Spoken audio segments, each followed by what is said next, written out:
Good morning to you all. I hope you're all well on this very fine Sunday, the 4th of May morning. Thank you for joining me on the sixth talk of Love the New Paradigm. What are we here to talk about today? Well, first, I'm going to recap about what we talked about last week. So, we went over a question for reflection, something I do because I am a very structured individual who likes to do things in a very, very fine, beautifully pristine order. And so your question of reflection was about core values. Out of the core values that we discussed, the four cornerstones of love being, yes, empathy, yes, respect, of course, knowledge. And without any of the ones there, you cannot have responsibility. The four cornerstones, which ones do you struggle with and why? Yeah, why learning about love and how to practice it in a balanced way is so important. It's more important than you would ever know. Why? Because we are moving, as I say to you time and time again, although did you know it takes between 8 to 16 times for me to tell you something and it will automatically get absorbed. So you don't even have to try and remember. You just have to keep putting this on. What you can do is put me on as a bedtime story. I will repeat this and you will learn it. Easy peasy. Why is it so important that we're doing what we're doing? Why am I here talking about this each week? Why am I so passionate about this? Because we are moving from a paradigm driven, constructed, framed in fear. Okay, we're moving over to a paradigm of love. And if you are not on board that train, you're going to miss it. And if you miss it, then you're going to live in a world internally and externally that is driven by fear. Okay, it's governed by fear. Is that what you want? I don't think so. Some of you might, and that's fine. Then miss the train, chill out on the beach, do what you got to do. If you want to get on the train of love taking you to the destination of where love rules, then you've really got to try and learn this. And just for the minute, just understand it. Okay, no pressure, no pressure. Just understand it. And if you don't, press repeat. Listen to it again. Listen to it from a different perspective. There are lots of people talking about this out there at the moment, so I'm not alone. You can listen to it from a lot of different perspectives, but do me a favor, listen to it. Okay, keep listening. What else did I discuss? Last week, I discussed what each one of the four pillars of love were, and I deep dived into them in a lot more detail, okay? Because you're going to learn them inside out. You're going to learn them like you have learnt your core beliefs. Yeah, you don't even know how you learnt them, did you? No, exactly. That's how you're going to learn this. I'm just going to brainwash you and repeat it over and over and over and over again so that it just absorbs and digests. And the good news is it's all for the great good of humanity. I also answered a question on how to put the theory that currently it is for you, or for some of you it's not, but we looked at how to put this theory into practice. Yeah? And that was a really interesting question, actually, from Premlatha. So keep the questions coming in. They really are brilliant because it gives me the ability to answer them and it gives everybody else the ability to hear the answer, obviously, and to be able to bring things into awareness that you may not have thought of. So last week's closing question was what? It was, which of the four core pillars of love do you struggle with the most? And how does that show up in how you love others and, more importantly, how you love yourself? Are you aware of how this relates to your past experiences?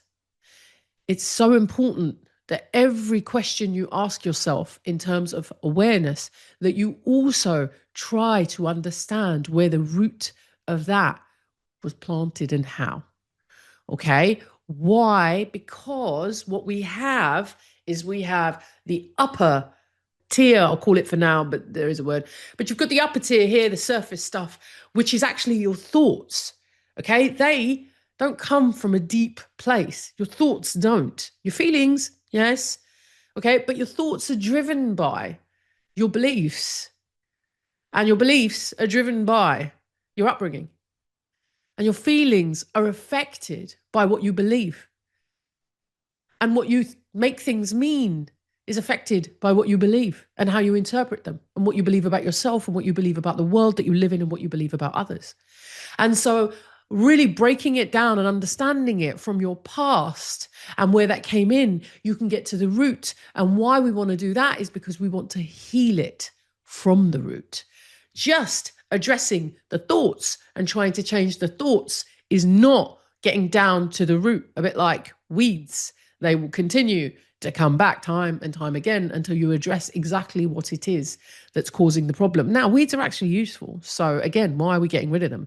Really, what we want to do is understand them and look at where they may be better placed or to choose different things.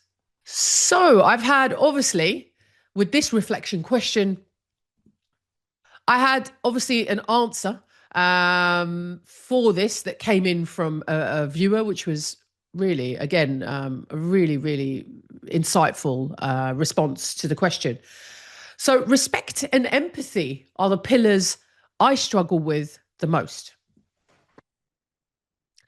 I tend to overgive in relationships, trying to earn love or prove my worth. But deep down, it's because I don't fully respect myself or believe I deserve empathy as I am. I think this stems from being at home where love felt conditional, only given when I was good or when I made others happy. It shows up in how I neglect my own needs whilst prioritizing others. I leave myself emotionally drained and disconnected from myself. I then use food to fill the emptiness inside me. Ouch, like that is deep. And that's Angela P. Angela, thank you. That was really insightful. And what Angela's done is she's really allowed herself to be vulnerable. And this is another big, big aspect of awareness and healing, is the vulnerability, the shame that we have to feel, that we have to go through to be able to get to the root. Hurts. It's painful. Okay. And it brings up really a lot of very difficult feelings. However, because it is there for you to heal, as you go through that, you will be free of it. It will be there, but it will be far, far less impactful. And it will no longer govern the decisions that you make. It will no longer leave you, because you are governed by those, in situations that you may actually be unsafe, that you may not feel very safe, that your emotional well-being may not be protected or looked after. So thank you again, Angela. That was beautifully insightful. The question is, what is it for you? Have you asked yourself that question? It's really important that you do, just to understand. Now, your nervous system relaxes around people who have peace in their eyes, growth in their plans, kindness in their speech, compassion in their perception, and emotional maturity in their decisions. Isn't that beautiful? Yes, it is. Does anybody know? Does anybody know who wrote that? Anybody who said that? Anybody know? No. It is young Pueblo.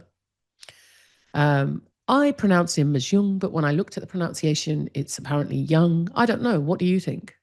Young?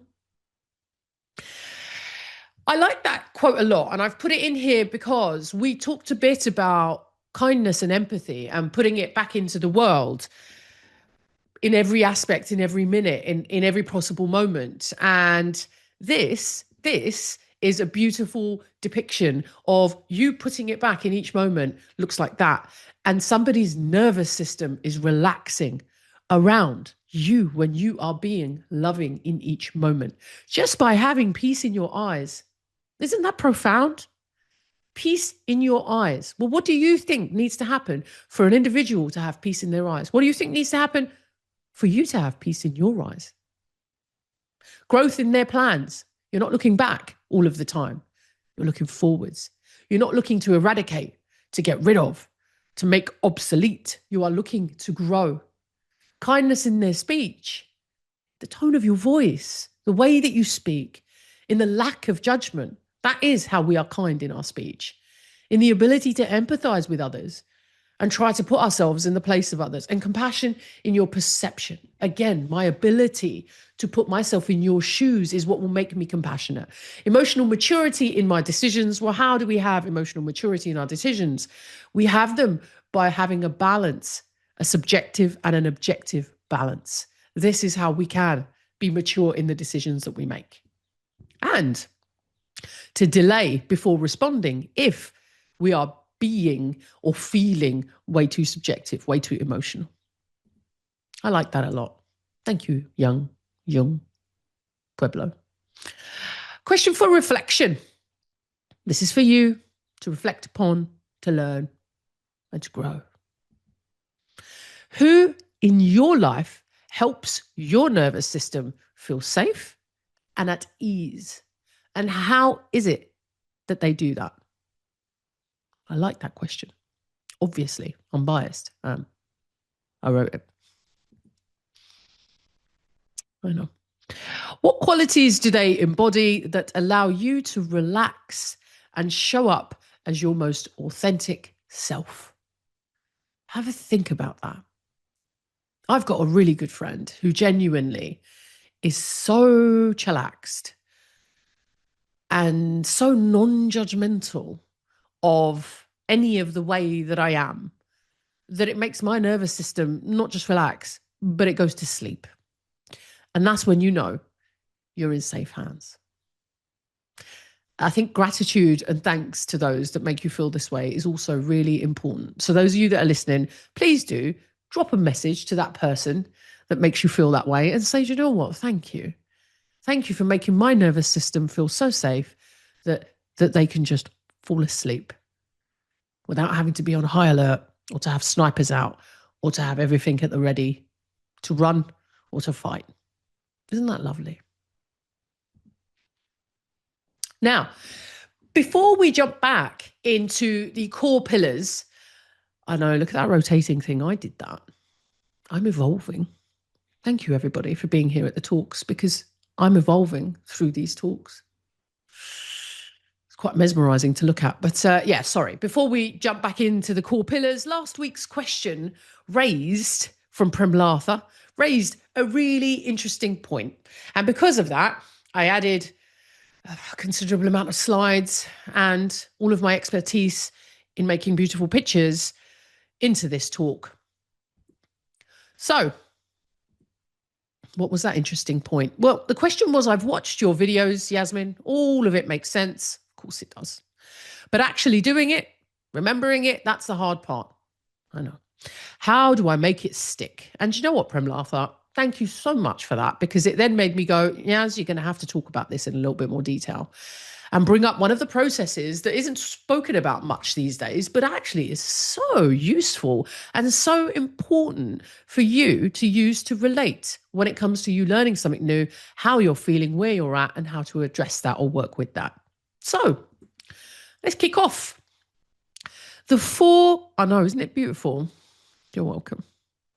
The 4 stages of learning is what we go through when we are learning something new, a little bit like what it says on the tin, okay?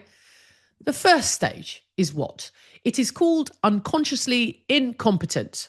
I don't even know how bad I am at this because I don't know what it is. And so I am blissfully unaware. I'm blissfully unaware of just how bad I might be. And I don't know what I don't know yet. So imagine that. The sheer excitement of learning or doing something new, blissfully unaware of having no idea of how much you're going to suck at it. Then we move on to consciously incompetent. I have now gone to my first whatever it is of whatever it is. And I've gone, oh, sugar plums.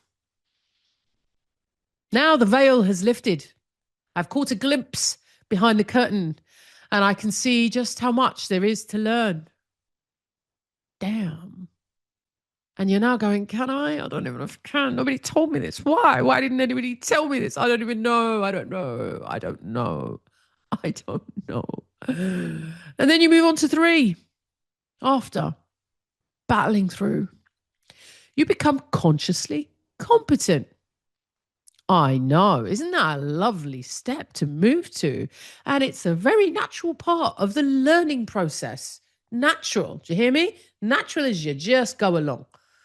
Obviously, I'm talking about the majority here, not examples that go out of the majority, which then means you won't necessarily move on to that. But please don't take this out of context. I'm just talking generally. So, consciously competent. I've been practicing. There's the magic word. I've been practicing. Magic word. I've been practicing and I can do it. Though I need to remind myself. And yeah, sometimes I slip. I slip and I fall and I forget. Or I go, oh, sugar plums, I did that wrong. Whatever it may be, you are now consciously competent. I'm good at this if I'm paying attention. When I'm not necessarily. Then do you know where we go to? Do you know where we go to? And this is a natural part of the learning process. Unconsciously competent. That's right. I am now unconsciously so good at it. I'm competent. I'm not having to pay attention. I'm not having to go, oh my God, what is it I need to do? I am just doing it without even thinking. I'm doing it effortlessly now. It flows without thought and it becomes instinct, easy, and so very natural. Remembering that when in times of exaggeration, so if something is exaggeratedly difficult, if something is exaggeratedly scary, when you're having really huge exaggerated responses or big life events, of course you will go back to your default. And of course you will go back and you know where you'll be? You'll be back into consciously competent or consciously incompetent. You'll bounce between stage 2 and stage 3. And what people then do is go, oh my God, I've forgotten. I thought I was doing so well.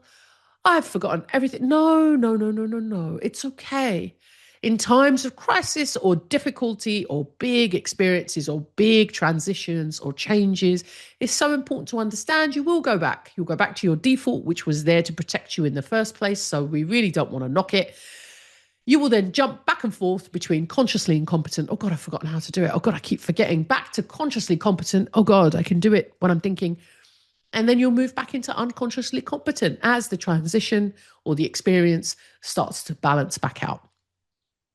And that's really, really natural. We start cacking our pants when we get to a point where we're back in 2 and 3. Don't. You really don't need to. It's all a natural part of the process. It's great in theory. Let's give this to you with an example. I know. I am amazing. I am evolving. This is just, I think I'm going to start making Hollywood movies very soon because that's where I'm getting to. Unconsciously incompetent. Okay, stage 1. So we're going to use the example of, obviously, driving a car. I am confidently gripping my L plate. Do you know what? Look how happy she is. You couldn't make up that smile, really. She's blissfully unaware of how just awful she may be at this. I mean, she might not, but she may. I don't even know what I don't know yet. And that's why I'm so smiley with my little red L plate that I have no idea what it's going to do to me. You can see she hasn't even had a lesson yet. You can tell, can't you? Because she's just way too happy. Yeah. And then we move to consciously incompetent. Look at that. This is what you're doing. You're just going to sit there with the door open going, do you know what? I don't understand. How is it that all these people are doing what they're doing? I can't even change how to adjust my seat. I don't even know what to do. Look at her. She looks like she's had enough. This is at this point, she's gone, do you know what? I don't know how to adjust my seat, let alone move the flipping thing forward. How are we supposed to remember all of this? Okay, why did I choose to do this? Well, how does everybody do it? I don't understand. Am I even going to be able to? And this is what happens to all of us. It's okay. It's okay. I've stalled the car. I've hit the wipers instead of the indicators. And now I know how much I don't know. And it's humbling. And that's an absolutely natural part of the learning process. It's normal to feel like this is all too much. It's normal to feel overwhelmed when you are learning something new, especially something like driving, similar to that, which has lots of different moving parts and components and things to remember and multitasking, it is very overwhelming. And that's okay, because you will then slowly but surely move on to, with practice, being consciously competent. You will start to drive that car or do that thing that it is that you are learning to do. And there's another car. Look at that. And it matches the color of the slide. I know. I can now drive smoothly as long as I stay laser focused. Do you hear that? As long as I stay laser focused. She's having to be consciously competent. But if you ask me a question mid roundabout, heaven forbid, roundabout, I'll have a total meltdown. Okay?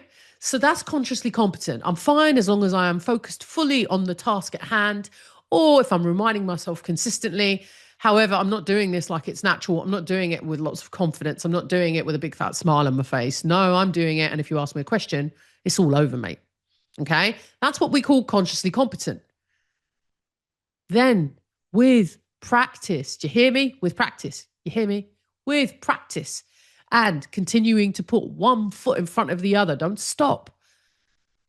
Don't give up. Just one foot forward at a time. You will reach. Look at that face. Look at that face. Can you see that face? If you can't see that face, do you know what? I feel sorry for you, because if you just see that face, oh my God, she's nodding her head and happily going along. She's unconsciously competent. She's driving away. She's listening to music. She's as happy as whatever happy can be. And look at that bloody amazing car driving underneath her. That's just to show you what she's doing. I've now arrived at my destination. No clue how I got there.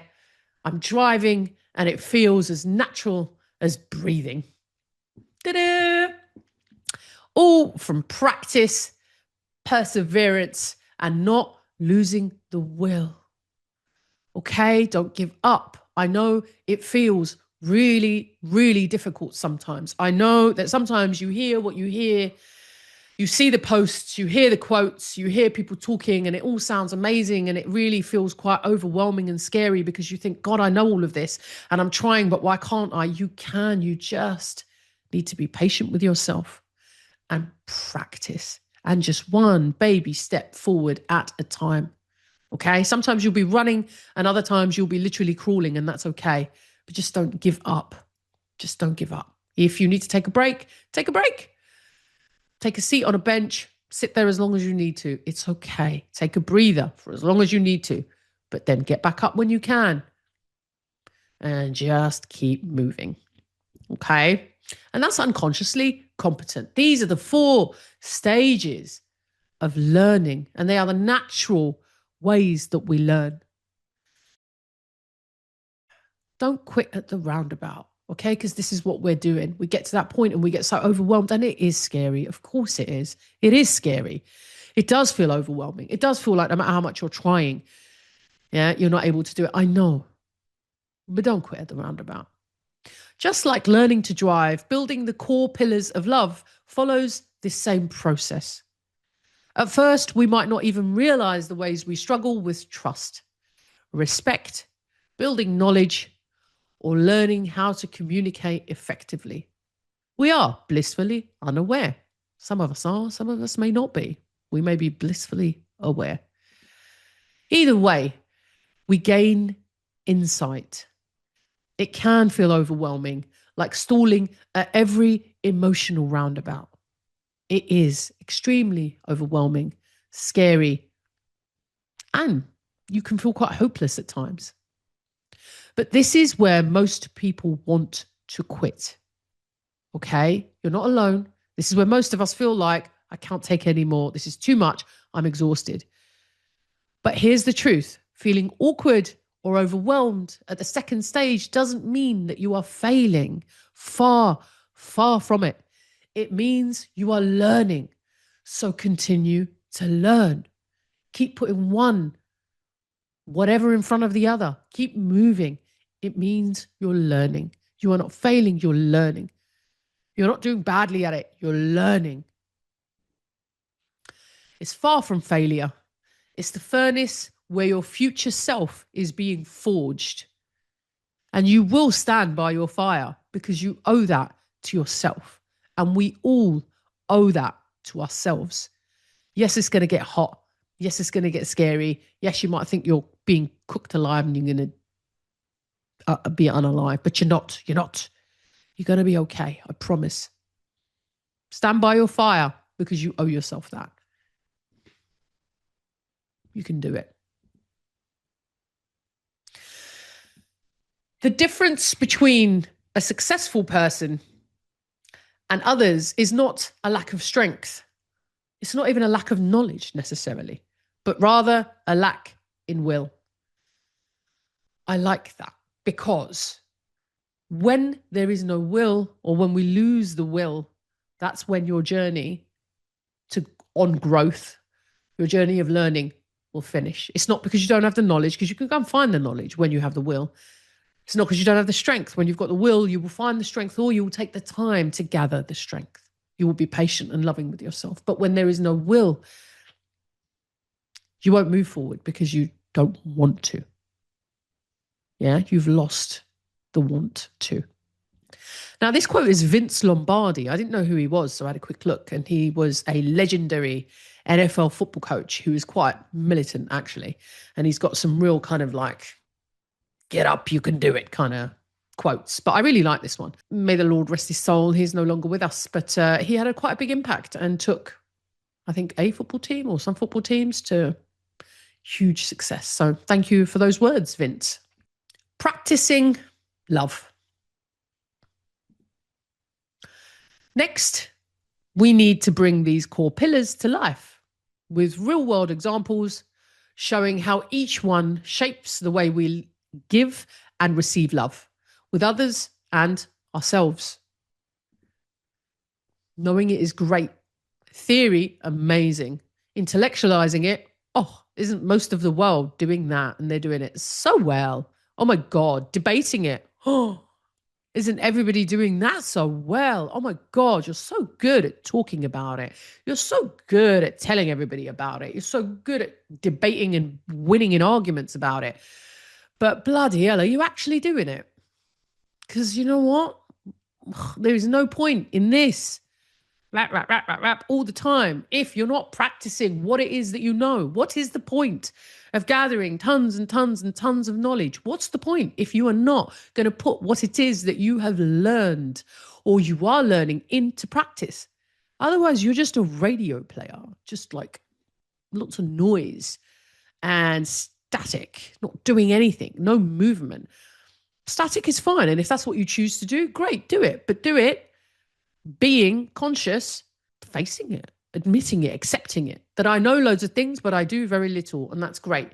There's nothing wrong with that. Again, love doesn't judge. But what love does say, though, is using the mind to learn lots, but not moving that learning into the next place, which is the movement here, which comes in the middle. You got your mind, you got your heart, and in the middle is where the moving is. You don't move that energy out of the blah, blah, blah, blah, blah, learning, talking, learning, and move it into practice. Then actually, what was the point? What will happen is that up there will consume itself, because that's what the mind does. The mind will consume you and spit you out, and you will think, yay, look at me. But really, where are you going? You're not going anywhere. What are you achieving in your life for you, not for anyone else? I don't care about anybody else. But how are you feeling about you in your life? It's so important. Putting these into practice and learning and understanding how is actually the most important thing. Knowing them, that's a fraction of what it is that it's all about. Putting it to practice, well, that's the rest of it. It helps turn love from just a feeling into something we can consciously practice every day. Yes, it does. Question for reflection. Which stage of learning trips you up the most? And what do you tend to do when that happens to you? So we've got unconsciously incompetent. We've got consciously incompetent. We've got consciously competent. And the final one, unconsciously competent. Which one do you struggle with the most? Which one do you get stuck in? And then which one is it, the one that you just go, oh, I can't do this? What do you think would help you to shift gears instead of stalling there again? Do you think it's new tools? Do you think it's a new mindset or a different mindset? Do you think it's certain support that you need? What is it? Support from yourself, support from others, or a mirror? What is a mirror? Well, obviously, you know what a mirror is, but what is a mirror when it comes to support? A mirror is somebody reflecting you back to you. How do you find a mirror? Well, that person needs to be completely in love, no ego, zero judgment, unconditional, completely empathic. However, not in any fear, because any kind of solution driven rescuing, I know better, I know what you need, or pity is not going to help you. That person is simply there knowing that you will do what you need to do. You will learn what you need to learn in the way that you need to learn it. However, they are there to mirror you back to you without any of themselves in it. We call that the lack of countertransference. And when somebody is able to not countertransfer stuff back to you, they are a keeper. They really are. And this is what therapy helps for, is that we are trained to not give back countertransference. And if we do, we are fully aware of what it is and we then work on it. And a mirror for you is that somebody that can reflect you back without any fear in it, without any judgment, pure empathy, completely unconditional, no solutions, no fixing, no let me tell you, no, oh, I'm going to listen to you to answer you. No. Question from somebody that sent this in. This one was quite touching, actually, and something that I've had a few clients say to me in the past. And it makes my heart hurt, but it's a beautiful thing. So if I grew up never seeing healthy love, how do I even know what trust, respect, or emotional safety should feel like? And that's Olu. If I grew up never seeing healthy love, how do I even know what trust, respect, or emotional safety should feel like? So first off, I'm sorry, Olu, that you grew up not seeing that. Unfortunately, this is becoming the truth and a fact for many of us. Unfortunately for our caregivers and those around us, they also grew up the same, so they couldn't do it either. And so it's never about blame. What psychology says is my parents or siblings or family or friend, whoever, are doing the best that they can do in the situation that they are in with the upbringing that they have had. My job, when I get to a point that I am aware and that I am able, is to then actually ask myself, now, how do I need to respond to what it is that I need? So what do? We give ourselves all of it, what it is that we knew we desperately wanted. One of my love languages is physical touch. And physical touch for me makes me feel close, makes me feel loved, makes me feel like I matter. And it makes me feel quite safe, actually. And that's something I didn't get growing up. So that aspect for me is really important. So in order for me to now give a healthy love, I know physical touch is something that I will give, and physical touch is something that I will share with whoever it is that I am with, is important to me. Another one is aggression. So again, anger and aggression is something I don't like. It makes me feel very, very uncomfortable. I don't feel emotionally safe. And so what I would do then is be that balanced, loving, compassionate human, as opposed to when I get angry, try to take myself away. And what I would then want to do is be that for the other person and be able to share that with the other person, that actually I feel emotionally very unsafe around aggression and around anger. And so please, if that's the case, can we take time out and then come back and talk when, we are feeling more grounded? And so not having seen a healthy love means you ask yourself, what is it that I felt desperately in need of and I craved? And that's when you start to get on that journey of what a healthy love for you will look and sound like. And this is why everybody needs to ask themselves, because it is somewhat unique and specific to each one of us. And that means you've got I'll use the example of love languages because it's tangible and they're already there. But you've got, let's say, 3 love languages that I'll just highlight. There are more, of course, I think there are 5 or 6, but you've got one that's, I don't know, gift giving, quality time, and physical touch. Now, for one person, gift giving might be huge because they never got anything when they were growing up and they feel like they are loved when they do. Or one of their parents only gave gifts to be able to tell them when they love them or show them they love them or when they upset them, but didn't show love in any other way. So your love language could be gift giving. And for somebody else, actually, a gift means really nothing much at all because they grew up and it was never a thing. They got pretty much what they wanted, or it wasn't used as an emotional bandage. And so for them, a love language isn't gift giving. Now, here's the bit, right? A healthy love for you, something that makes you feel emotionally safe. Actually, you could have physical touch, loads of it, and that person doesn't necessarily, the gift giving one, doesn't necessarily feel very loved when they get that off of you. They don't necessarily feel like, oh, look how loved I am, because it's not their language. Their language is gift giving. My language might not be gift giving, it might be physical touch. And so we've got to share that with each other. And so for me, a healthy love is me knowing that about myself and then being able to share it. And this is why we talk about building knowledge in love, asking the other person, but what makes you feel safe? What makes you feel like you're in a healthy, loving relationship? What kinds of things is it that somebody does or says? And this is why knowledge is so important, so that you're asking the other person. But you can see it works both ways. And if you haven't grown up with a healthy love, then what you are looking at doing is asking yourself, what is it that I feel is lacking in me the most that I really wanted or needed when I was growing up? What is that? How can I start giving that to myself? And how can I start sharing that with my loved ones to let them know a bit about how I am, what things make me feel like and why. So, Olu, thank you again for that question.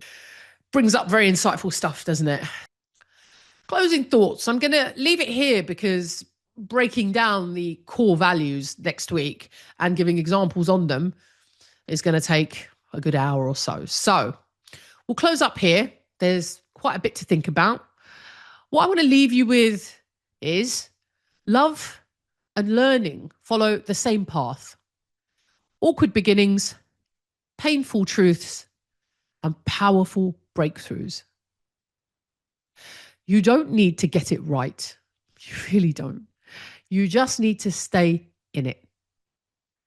Keep showing up, keep adjusting, and let the practice shape you. Let the practice shape you. Because I promise you, it will. It always does. A question that I really would like you to think about is the question of reflection from before, which is what stage of learning trips you up the most and what do you tend to do when that happens? What would help you shift gears instead of stalling there again? Is it new tools? Is it a mindset shift? Is it support that you need or want? Or a mirror? Or all of them? Now, the reason that this question is so important for you to reflect on is that as you are learning, whatever it is that you're learning, in this case, it is learning to shift from a framework, a paradigm, internally and externally, your internal environment and everything outside of you, you're learning to shift from fear, which is what you've been brought up with. It's in your DNA, okay? It's there, prevalent. It's the biggest part of us, fear, to move over to using love, okay? And when I talk of fear, I'm talking about egoic fear, not innate fear. I will be talking about that loads later on, but when some people go, well, of course we need to be scared because you need to run from a lion or if there is something dangerous. Yeah, absolutely, absolutely.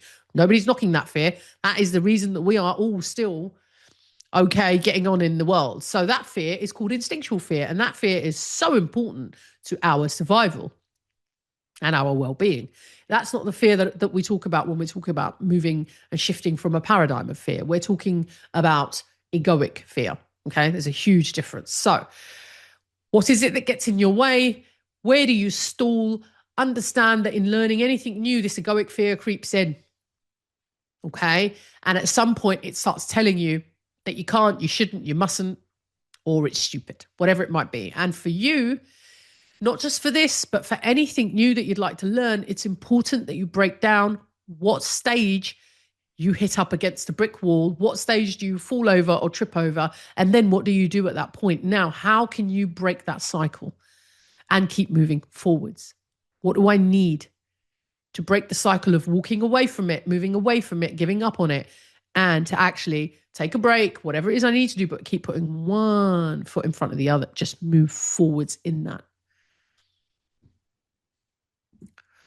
Join me next week, please, and we will delve deeper into each core pillar and an example to help you move from knowledge, which is amazing, and intellectualizing, not so great, debating, okay, and just talking about it until the cows come home, to actually practicing it, bringing it into your existence. Imagine that. Wouldn't that be a lovely place to be, where you're actually doing it as opposed to just talking about it?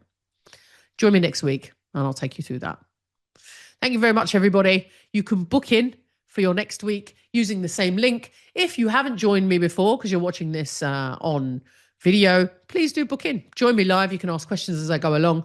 Send in any questions that come up for you, and I will answer them all next week. Thank you so much, everyone, for joining me. I will say goodbye. Goodbye.